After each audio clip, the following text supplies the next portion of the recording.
Hi అండి. ఈరోజు glass బ్యాంగిల్స్కి thread wrapping చేసుకుందాం. నేనైతే కార్డ్బోర్డ్కి ముందుగానే ఒక 2-3 స్టాండ్స్ అనేది చుట్టి పెట్టేసుకుంటాను. థ్రెడ్ ర్యాప్ చేసుకోవడానికి ఈజీగా ఉంటుందని. ఫస్ట్ నేనైతే 2 కట్ బ్యాంగిల్ తీసుకున్నానండి. 2 కట్ బ్యాంగిల్కి గమ్ స్టిక్ చేసి థ్రెడ్ అనేది ఇలా వీడియోలో చూపిస్తున్న విధంగా నీట్గా చుట్టేసుకోండి.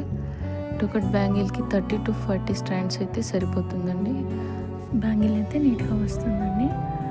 ఇలా కంప్లీట్ అయిపోతుంది. బ్యాంగిల్ కట్ చేసేసుకోండి. తర్వాత 4 కట్ బ్యాంగిల్ తీసుకున్నానండి. 4 కట్ బ్యాంగిల్ గమ్ స్టిక్ చేసి అటాచ్ చేసుకున్నాను. అటాచ్ చేసుకొని ఇలా థ్రెడ్ నీట్గా ర్యాప్ చేసుకోండి. ఒక హ్యాండ్తో సపోర్ట్ తీసుకొని ఒక హ్యాండ్తో చుట్టండి. అప్పుడే థ్రెడ్ అనేది ఫినిషింగ్ చాలా బాగా వస్తుంది. ఇప్పుడు కట్ చేసేసుకోండి. ఫైనల్ అయితే ఇలా ఉంది. డిజైన్ అనేది నేను నెక్స్ట్ వీడియోలో చూపిస్తాను. Thank you. Subscribe my channel.